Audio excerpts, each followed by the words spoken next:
Pourquoi? Je sais, vous vous demandez sûrement ce qu'on fait là, seul, en pleine nuit et en hiver. Mais c'est très simple, nous voulons des réponses.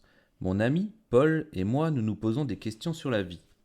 Une seule personne peut nous aider, Monsieur A. Il sait tout et habite rue du Pilpoul à Saint-Leu-la-Forêt, au numéro 25 exactement. C'est ici. Sonnons. Ah, le voilà qui ouvre. Quelle drôle de tête. Il doit en effet savoir beaucoup de choses. Nous nous installons sur des fauteuils confortables et mon ami Paul commence tout de suite. Il va droit au but. Nous voulons la vérité. Je vous écoute, les enfants. Allez-y. Pourquoi faut-il se lever le matin? Je déteste ça. Monsieur A esquisse un léger sourire. Tu ne voudrais pas te lever la nuit quand même? On n'y voit rien. Mais bien sûr, il suffisait d'y penser. Paul prend des notes sur son petit carnet.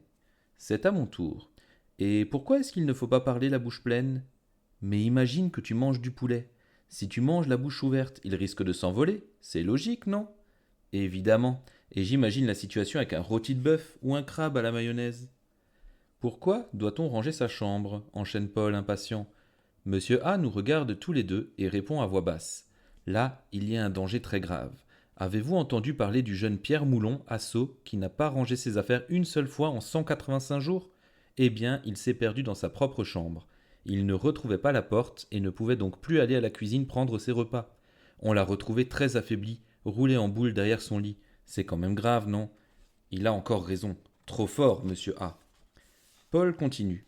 Et pourquoi faut-il se couper les cheveux? C'est simple. Vous n'avez pas remarqué que les cheveux poussent comme l'herbe, les fleurs et les arbres? Si, je réponds timidement. Eh bien, il y a un grand risque qu'une véritable forêt vous pousse sur la tête. Et qui dit forêt dit animaux, cerfs, chevreuils, sangliers, etc. Votre vie peut devenir compliquée. Tout s'explique. Merci, monsieur A. Une autre question m'inquiète depuis longtemps. Alors je me lance. Cher monsieur A, pourquoi doit-on lasser ses chaussures? Mon petit ami, il parle de moi, c'est évident, c'est pour éviter qu'elle parte sans toi, tout simplement. Et dire que ça ne m'était jamais venu à l'esprit. Monsieur A nous propose un rafraîchissement, du jus de pistache grillé. C'est très mauvais, mais on n'ose pas refuser. Paul continue. Et pourquoi faut-il faire ses devoirs? C'est un sujet qui lui tient à cœur, car il n'est pas très bon à l'école. Monsieur A nous regarde ennuyé. On sent que la question est délicate. Écoutez-moi bien. L'année dernière, à Fontenay-aux-Roses, la petite Nina Buisson n'a pas fait un seul de ses devoirs. À partir du troisième mois, on comprenait de moins en moins ce qu'elle disait. À la fin de l'année, plus un mot. C'était comme si elle parlait une langue inconnue. Si on ne fait pas ses devoirs, plus personne ne comprend ce que vous dites. C'est l'isolement complet, la grande solitude. J'avoue que cette idée me fait froid dans le dos, et je me promets d'être un élève encore plus studieux.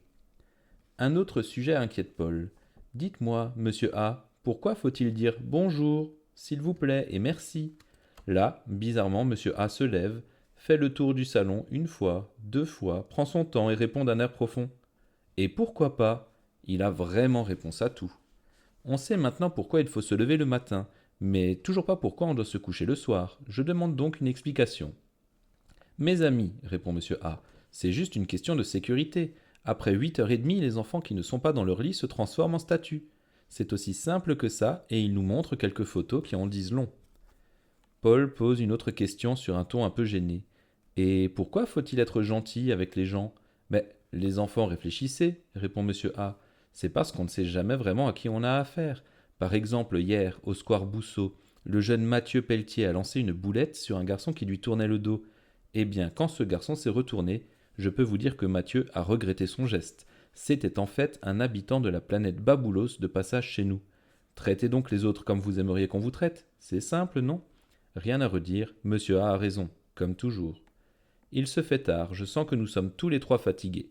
Je tente une dernière question. Et pourquoi faut-il prendre une douche chaque jour?